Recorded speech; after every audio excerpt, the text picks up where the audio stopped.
La voz temblorosa que llamó al 911 anunciaba un hallazgo escalofriante. En las áridas bardas al norte de General Roca yacía el cuerpo sin vida de un joven, abandonado entre matorrales. Estaba boca abajo, descompuesto por días de intemperie, con el rostro irreconocible. Los primeros informes hablaban de un ensañamiento atroz. El cuerpo presentaba signos de una violencia desmedida, con el cráneo destrozado y el rostro desfigurado a golpes. Aquel 1 de mayo de 2025, la tranquila ciudad rionegrina despertó de golpe a una pesadilla real. Pronto se supo la identidad de la víctima. Se trataba de Julián Tomás Dobra de la Canal, un joven de 32 años de edad que llevaba más de 2 semanas desaparecido. Su nombre, hasta entonces desconocido fuera de su entorno, empezó a resonar en cada rincón de la ciudad. Preguntas como ¿quién mató a Julián Dobra con tanta hazaña? ¿Por qué su cuerpo apareció oculto en aquel paraje solitario? Eran preguntas que se multiplicaban cada vez más rápido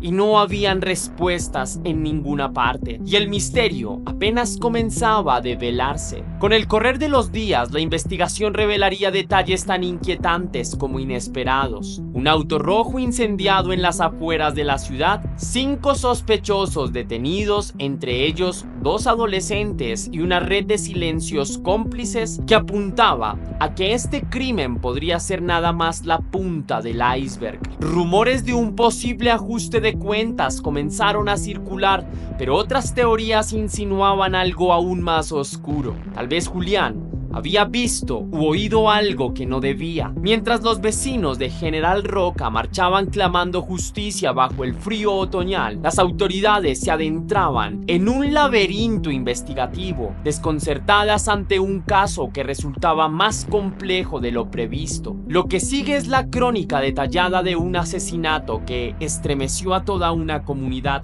un relato que reconstruye los pasos de Julián Dobra en sus últimos días, el doloroso descubrimiento de su muerte, la frenética búsqueda de sus agresores y las reflexiones que este hecho despierta sobre la violencia juvenil y la ausencia del Estado. Acompáñame en este recorrido, mi querida leyenda, por la historia real de un crimen que nadie podrá olvidar.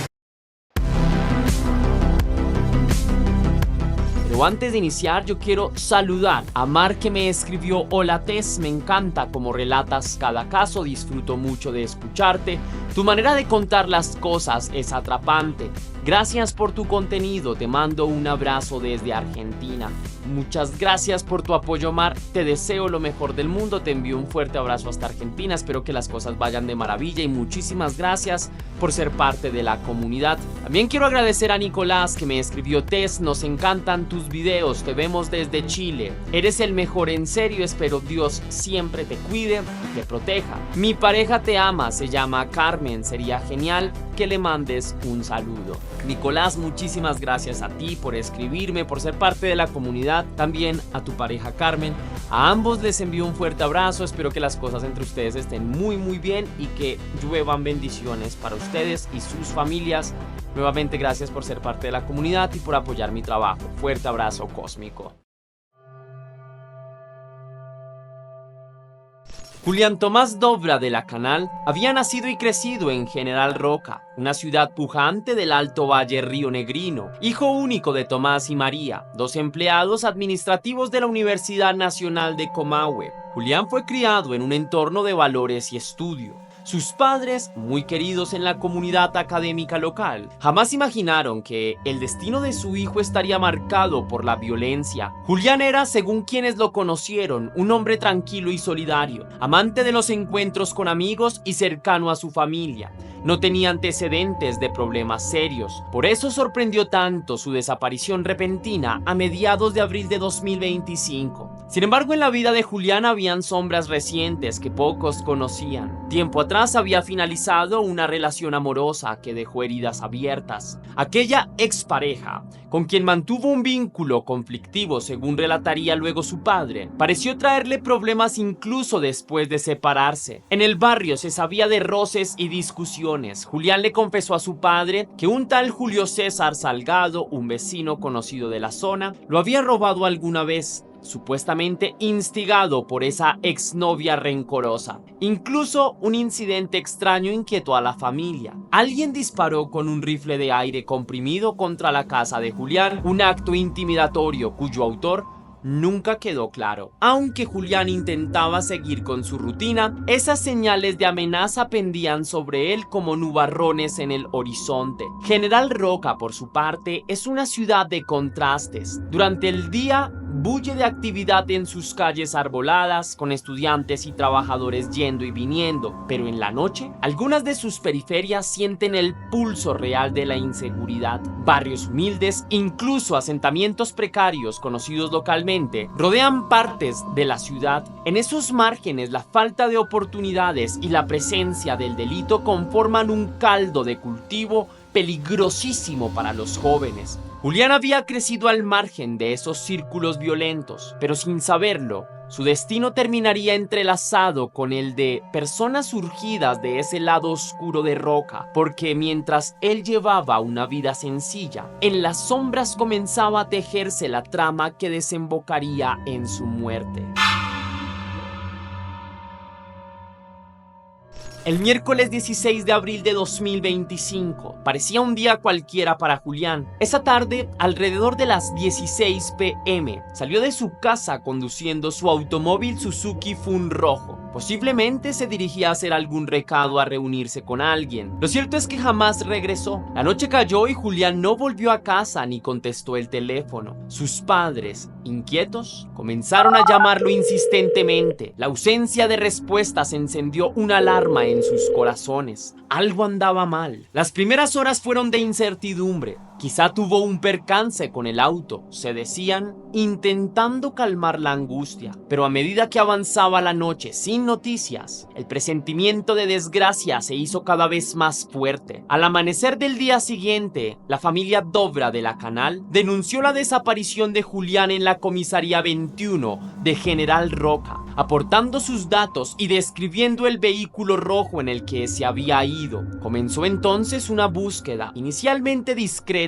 por la zona. Amigos y voluntarios se unieron a pegar carteles con la cara de Julián en postes y vidrieras, mientras la policía difundía su fotografía en redes sociales. Sin embargo, los días pasaban sin que hubiera rastro alguno. Del Suzuki rojo tampoco se supo nada en ese momento. La desaparición de la familia crecía con cada jornada infructuosa. Nunca tuve una conversación directa con quien estaba a cargo, diría después el padre de Julián, criticando la escasa comunicación inicial por parte de la fiscalía. En esos momentos críticos, Tomás Dobra sintió que las autoridades no comprendían la urgencia de este caso. No me entendieron, lamentó públicamente al recordar cómo habían tomado su denuncia desde un principio. Él mismo apodó nombres de posibles sospechosos y datos de contexto desde el comienzo, pero tenía la sensación de que la investigación avanzaba a paso demasiado lento. La comunidad de Roca comenzó a enterarse de la desaparición y la angustia de los Dobra. Pequeñas cadenas de oración se organizaron en la parroquia local. Conocidos de la universidad ofrecían su apoyo. Cada noche sin Julián era un tormento para sus padres, que se negaban a perder la esperanza. Pero bajo la superficie, en algún lugar de la ciudad, se estaba fraguando un crimen verdaderamente horrible. Los mismos individuos con los que Julián había tenido roces recientes quizá ocultaban la clave de su paradero. Y mientras la familia pegaba afiches con la leyenda buscado, Julián podía ya estar más allá de cualquier rescate, atrapado en un destino fatal.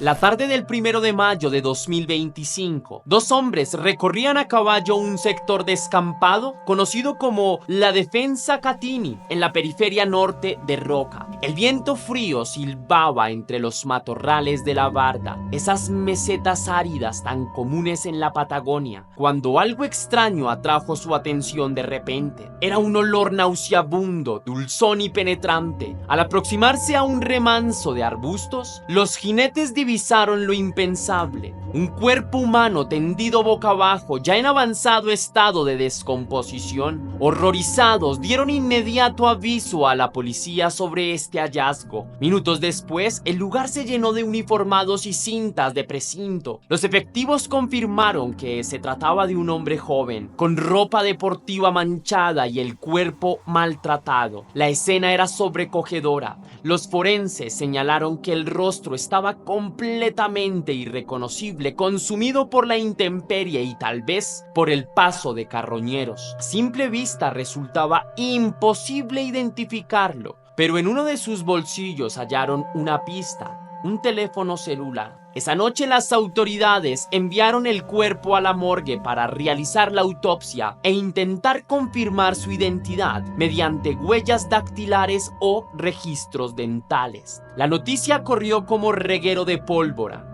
Habían encontrado un cuerpo en la Barda Norte y se sospechaba que podía ser el de Julián Dobra. La espera angustiosa de la familia terminó en devastación cuando, al día siguiente, se confirmó oficialmente lo que tanto temían: Julián estaba muerto.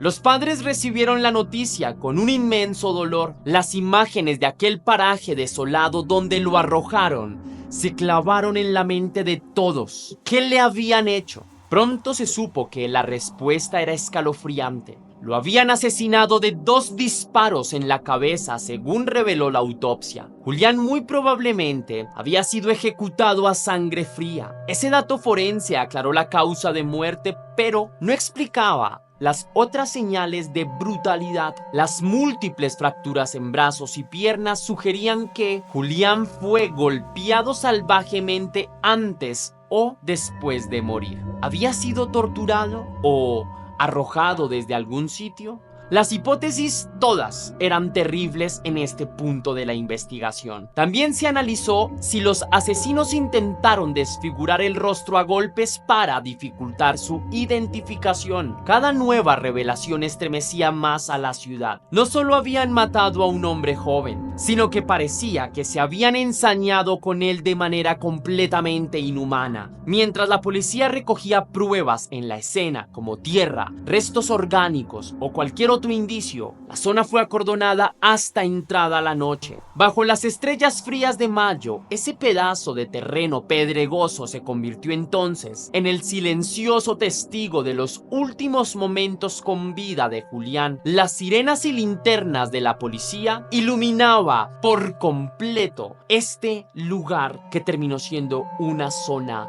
de dolor. Entonces, la policía tenía un solo objetivo: descubrir qué había realmente pasado. En medio de la oscuridad de la barda resonaba una pregunta en boca de todos: ¿quién podía haber cometido semejante atrocidad y por qué? Aquella noche, General Roca durmió inquieta, con un asesino o asesinos sueltos entre sus calles.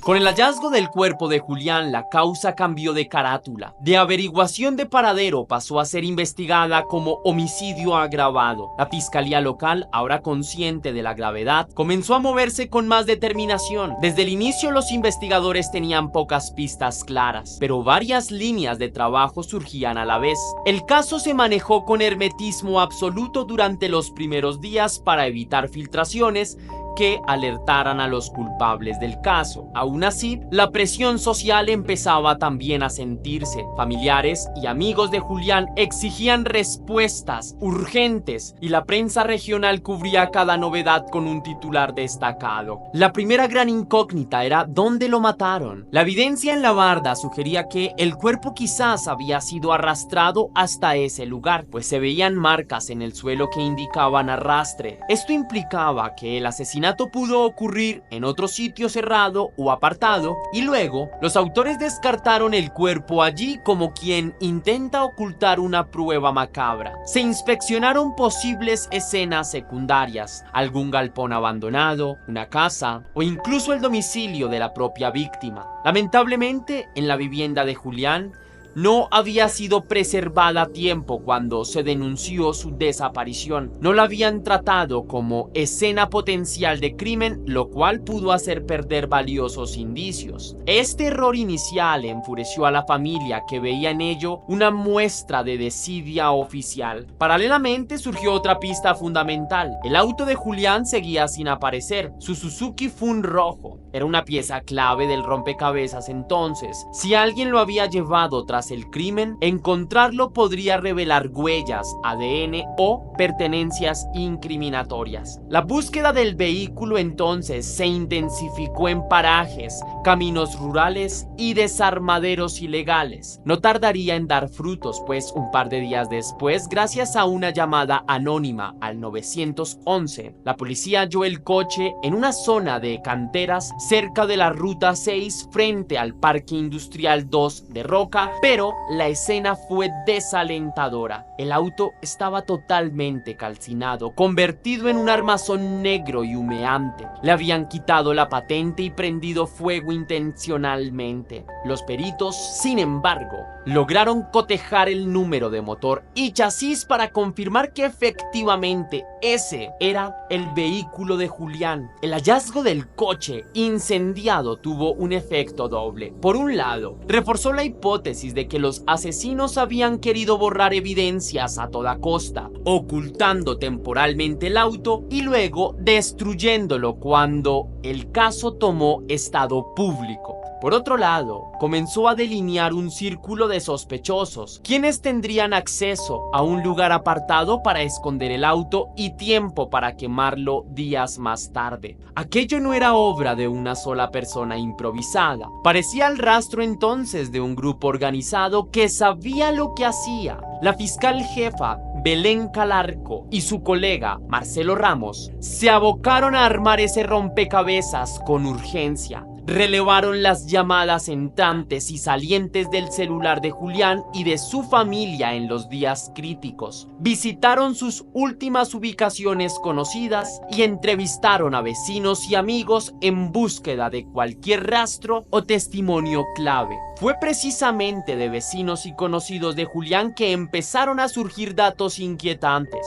La calle habla, dijo el abogado Óscar Pineda, refiriéndose a cómo en el barrio la gente comenta lo que sabe en voz baja. Y así ocurrió. Una persona cercana a un joven sospechoso se animó a contar algo clave. Según trascendió luego, la hermana de un chico involucrado mostró a los investigadores un mensaje de WhatsApp con una foto comprometedora. En la imagen se veía a su hermano adolescente posando al volante de un automóvil rojo igual al de Julián. El muchacho se jactaba de haber comprado ese coche a un precio irrisorio, mientras en realidad Julián seguía desaparecido. Peor aún, ese mismo chico habría confesado en confianza que andaban con el cuerpo en el baúl durante esos días de búsqueda. Ese testimonio estremecedor implicaba que un grupo de jóvenes tuvo el cuerpo de Julián en su poder, trasladándolo de un lado a otro, tal vez decidiendo qué hacer finalmente con el cuerpo. Otra vecina aportó otro dato. Afirmó haber visto a su expareja, un conocido de Julián, junto a él un día antes de su desaparición, notando que vestía la misma ropa que luego apareció manchada tras el crimen. Estas piezas dispersas entonces comenzaban a encajar. Los nombres de Julio César Salgado, Leandro Navarro y Walter Méndez emergieron en las conversaciones, todos ellos hombres adultos de la zona que habían frecuentado a Julián en las semanas previas. Junto a ellos se mencionaba a dos adolescentes de 16 y 17 años de edad que merodeaban por el barrio y que, según varios testimonios, fueron vistos conduciendo el Suzuki rojo de Julián después de su desaparición. Las sospechas tomaron forma. Este grupo heterogéneo, 3 hombres mayores y 2 menores de edad, podía estar detrás del homicidio. Con esta información, la fiscalía y la policía sintieron que había llegado el momento de actuar antes de que los responsables escaparan o destruyeran más pruebas. Se preparó un mega operativo policial sin precedentes recientes en Roca, buscando capturar simultáneamente a los sospechosos e incautar cualquier elemento incriminatorio.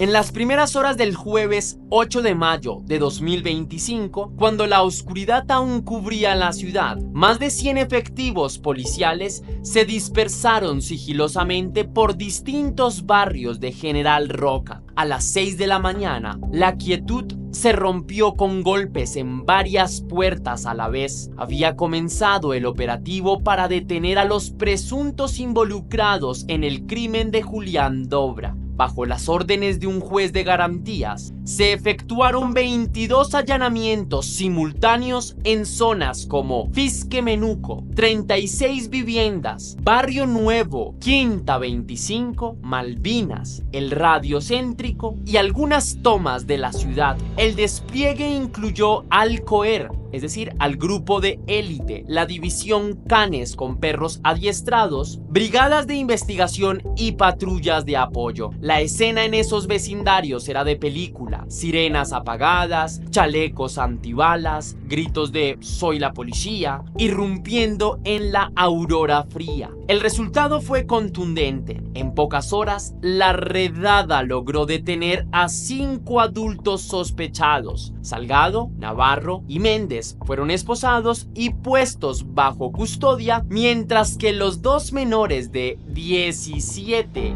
y 16 años fueron aprehendidos para su posterior entrega al fuero de menores. En uno de los domicilios, los agentes encontraron un revólver calibre 22 cuyos proyectiles resultaban compatibles con las balas que mataron a Julián. También secuestraron varias armas de fuego adicionales y municiones, evidenciando que los detenidos tenían arsenales listos. En otros lugares incautaron más de 50 teléfonos celulares, posiblemente robados o utilizados para comunicaciones delictivas, decenas de chips de celular, computadoras, 2 motocicletas y prendas de vestir con posibles manchas de sangre. Además, se tomaron muestras de ADN mediante hisopados a los sospechosos y muestras odoríferas con ayuda de perros, buscando vincular olores de la escena del crimen con los olores de los detenidos. Cada pieza de evidencia recolectada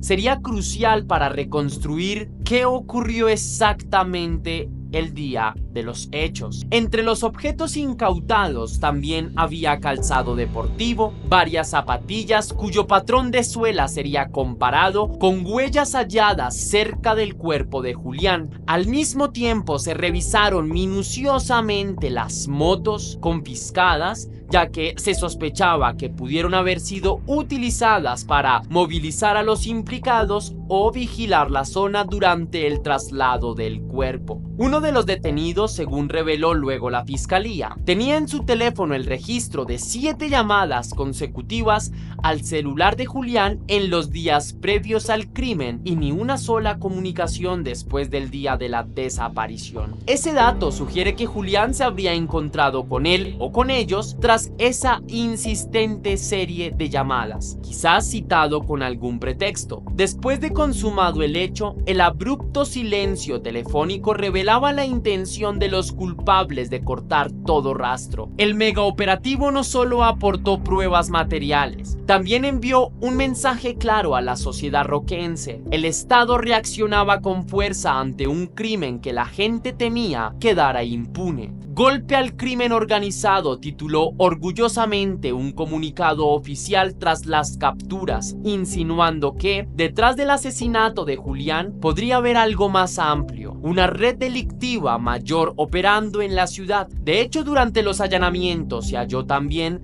sustancias ilegales en pequeñas cantidades, lo que abrió la puerta a especulaciones sobre el comercio y venta de sustancias ilícitas. No obstante, la familia de Julián negó enfáticamente que él tuviera relación alguna con las sustancias. No hay un solo indicio de que estuviera vinculado al comercio de sustancias, subrayó su abogado Oscar Pineda. Si habían sustancias en la escena, serían de los perpetradores, pero no se puede afirmar que de la víctima. Aún así, este descubrimiento reforzaba la idea de que los sospechosos no eran meros improvisados, sino que quizás tenían conexiones en el submundo criminal. Con los 5 apresados llegó el momento de la verdad en sede judicial. Al día siguiente, viernes 9 de mayo, se convocó la audiencia imputativa en los tribunales de General Roca. Los padres de Julián, con semblantes consumidos por el dolor y la tensión,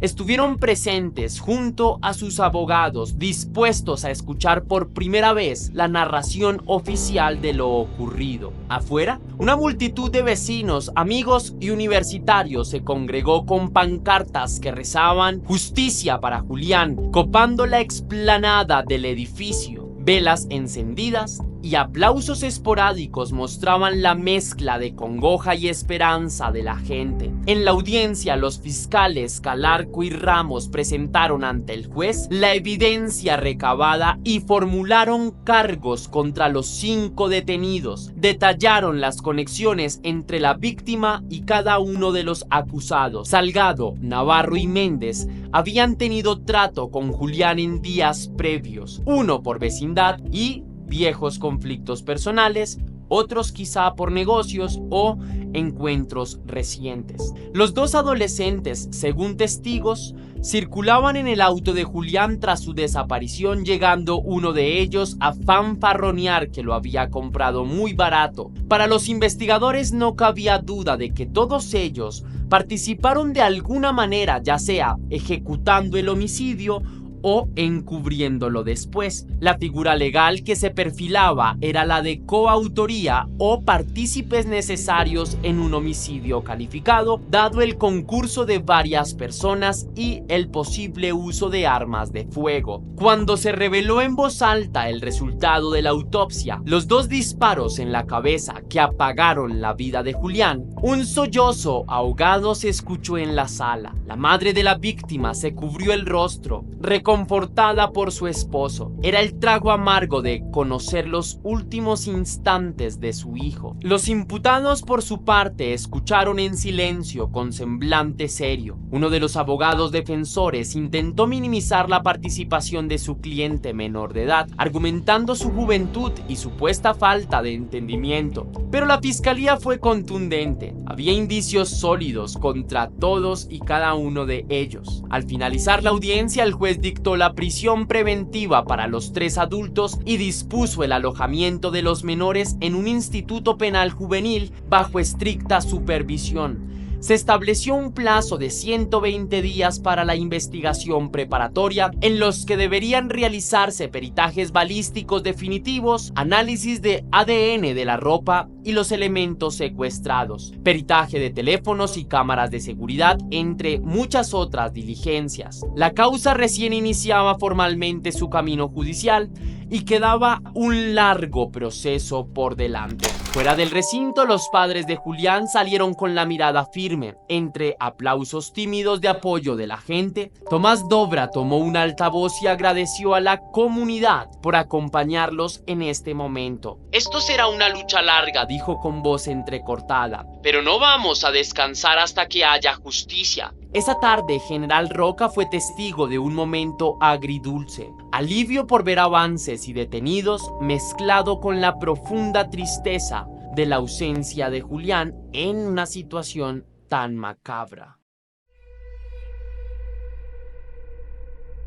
Con los sospechosos tras las rejas, quedaba por responder la gran pregunta: ¿por qué mataron a Julián Dobra? A medida que emergían detalles del caso, 2 teorías principales cobraron fuerza entre los investigadores y la familia, aunque ninguna excluía a la otra. La primera apuntaba a un conflicto personal que escaló a un nivel impensado. La segunda, a que Julián fue víctima colateral de algo más grande, de un secreto turbio que por azar llegó a conocer. La hipótesis del conflicto personal se centró en la figura de Julio César Salgado, aquel vecino problemático que había tenido roces con Julián en el pasado. Según se mencionó en la audiencia, existían rencillas previas entre ellos. Al parecer, Salgado había mantenido una relación con la exnovia de Julián después de que ellos cortaran, y las tensiones tensiones entre ambos hombres fueron en aumento. Hubo aquel robo denunciado donde Julián fue víctima, atribuido a Salgado, y también el incidente del disparo de aire comprimido contra la casa de Julián, que muchos en el barrio asociaron a un acto intimidatorio de la misma persona. Entonces, ¿pudo Salgado haber tramado una venganza letal contra Julián, tal vez por celos o por algún entredicho con la mujer en cuestión? La teoría de un ajuste de cuentas de índole privada cobró fuerza en los días iniciales. Sin embargo, pronto surgieron dudas. Aunque Salgado tuviera motivos para odiar a Julián, se explicaba así la crueldad del crimen y la participación de varios otros integrantes, incluyendo a menores de edad. Parecía desmedido que un asunto sentimental derivara en un asesinato tan planificado y con tantos actores en juego. La segunda hipótesis entonces consideraba que Julián fue testigo involuntario de algo que lo puso en la mira de personas peligrosas. Esta conjetura fue abiertamente sostenida por los abogados de la familia. Quizás Julián escuchó o vio algo que no tenía que ver, quizás estaba en el lugar equivocado, sugirió Óscar Pineda. ¿Qué podría haber visto? Una posibilidad era alguna transacción ilegal, quizá vinculada al comercio de sustancias, u otro delito en la que estuvieran involucrados Salgado y compañía. Si Julián presenció por casualidad un hecho delictivo, un intercambio, un almacenamiento de sustancias ilegales, un acto violento, lo que sea, quienes lo cometieron podrían haber decidido eliminarlo por miedo a que Julián hablara. Esta teoría explicaría por qué personas sin un motivo personal fuerte contra él participarían en el crimen. Lo habrían hecho para proteger un negocio turbio o a órdenes de alguien más poderoso. El modo en que actuaron en grupo, escondiendo el cuerpo, quemando el coche, guardando silencio durante semanas, encaja con un accionar más frío y organizado como el de una banda cuidando sus secretos. No obstante, la pista del comercio de sustancias fue objeto de especulación pública y mediática, pero no tenía respaldo firme. Se dijo que en los allanamientos se encontraron algunas dosis de sustancias, lo cual era cierto, pero la querella insistió en que Julián no tenía relación con ese mundo. Lo niego enfáticamente, afirmó su abogado frente a los rumores que vinculaban a la víctima con este tipo de prácticas ilegales. Para la familia era insultante que se manchara la memoria de Julián insinuando que lo mataron por deudas o traiciones de ese estilo. En cambio, sostenían que sí hubo un trasfondo delictivo. Julián fue una víctima inocente que simplemente vio demasiado. La idea de un crimen premeditado y grupal fue tomando cada vez más cuerpo. No lo hicieron 2 o 3 personas. Aquí hubo planificación, cada uno cumplió un rol. Autores, coautores, partícipes primarios y secundarios, sostuvo el abogado Pineda, bastante convencido. Según esta visión, quizá la propia desaparición de Julián el 16 de abril fue una emboscada planificada. Tal vez alguien de confianza, un conocido o tal vez un amigo, lo citó con algún engaño. Pudo haber sido Salgado u otro de los implicados. Luego, en determinado lugar alejado, lo redujeron por la fuerza, quizá lo mantuvieron cautivo brevemente, intentando obtener información o decidir cómo actuar, y finalmente optaron por ejecutarlo de 2 balazos cuando se sintieron de alguna manera apresurados por solucionar esta situación. Los signos de golpes podrían significar que lo torturaron buscando algo, tal vez el nombre de alguien más, dinero,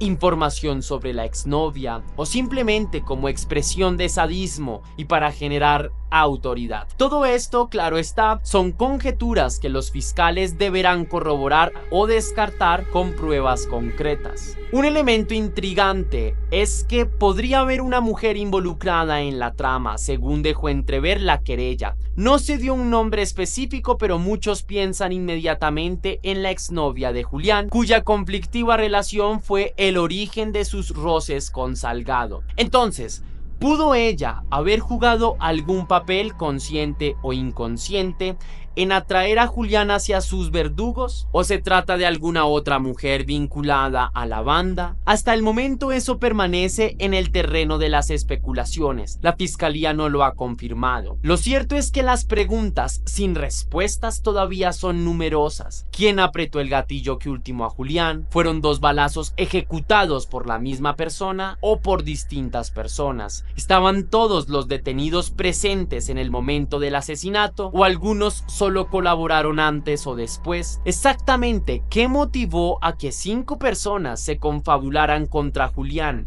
¿Hubo alguien más involucrado que aún no ha sido identificado? La frase "esto recién empieza" resuena tanto en labios de los fiscales como en los abogados de la familia. La investigación formal tiene meses por delante para armar el rompecabezas por completo. De momento se ha logrado esclarecer el cómo, la mecánica del crimen en buena parte, pero falta iluminar completamente el por qué. El asesinato de Julián Dobra no solo destrozó a su familia, sino que sacudió a la sociedad de General Roca y de la provincia de Río Negro. En cuanto se confirmó la identidad del cuerpo hallado, las muestras de solidaridad y de indignación comenzaron a multiplicarse. Profesores, estudiantes y empleados de la Universidad de Comahue, donde los padres de Julián trabajaban hace décadas, organizaron una emotiva ceremonia para recordarlo. La Facultad de Derecho y Ciencias Sociales emitió un comunicado público expresando su pesar y repudio al brutal crimen. Todos se preguntaban cómo algo así podía haberle ocurrido a uno de los nuestros. Los días 2 y 3 de mayo, mientras la investigación avanzaba, se llevaron a cabo el velorio y el sepelio de Julián. En la sala velatoria, decenas de personas pasaron a dejar sus condolencias. Sus padres permanecían estoicos, abrazando a cada persona que se acercaba con los ojos llenos de lágrimas. En medio del dolor surgió también la rabia contenida. Muchos exigían que los culpables pagaran con todo el peso de la ley. Hoy es Julián, mañana puede ser el hijo de cualquiera, repetía un vecino en la capilla ardiente, reflejando el sentir colectivo de vulnerabilidad. La imagen de Julián sonriente en fotos de cumpleaños y reuniones contrastaba en la mente de todos con la realidad atroz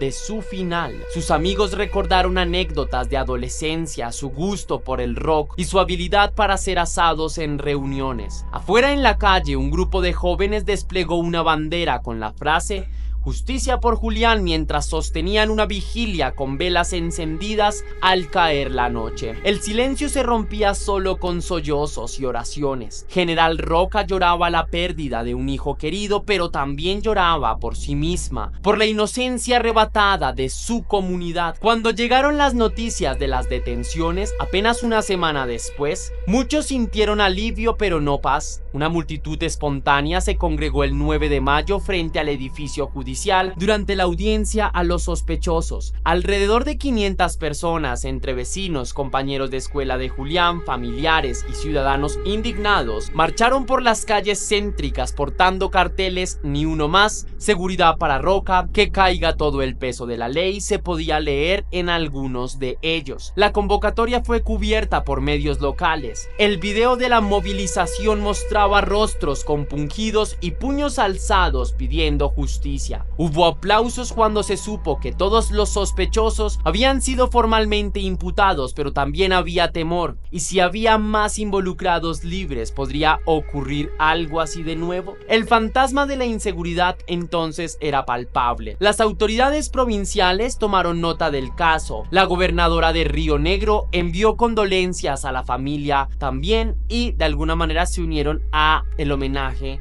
a Julián.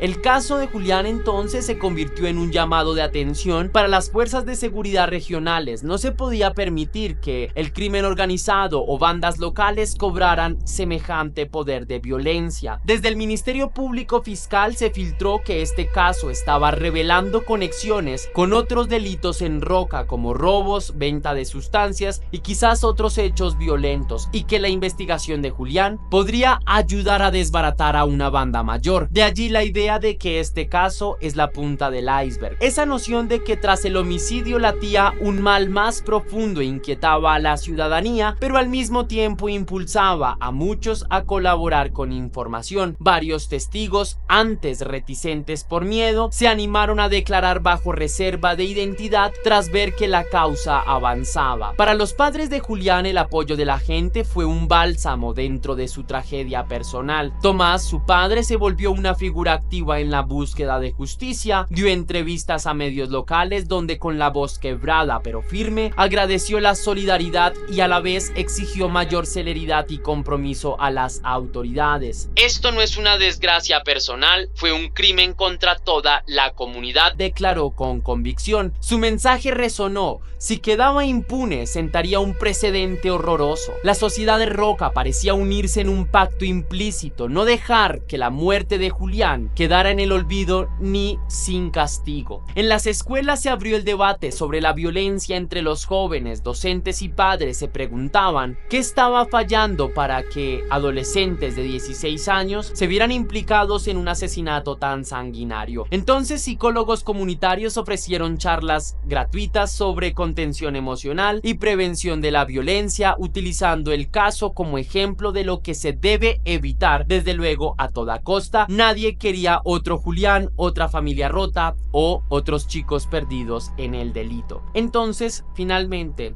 el caso de Julián era los ecos de una sociedad herida, es el reflejo doloroso de varias problemáticas que desafortunadamente acechan a nuestras sociedades actuales, y su asesinato es algo que merece la mayor investigación y la mayor unión por parte de toda Argentina para exigir justicia, porque les confieso que al investigar este caso sentí bastante impotencia. Me da tristeza profunda que un joven lleno de vida y con muchos proyectos haya terminado de una manera francamente tan desgarradora. Entonces espero que los trámites burocráticos no entorpezcan el desarrollo exitoso de este caso, y lo único que quisiera es invitarles a todos a que se cuiden entre ustedes y que seamos conscientes que aunque no nos guste, la maldad está acechando todo el tiempo, en cualquier momento, incluso en los lugares que nosotros decimos, no, este lugar es seguro.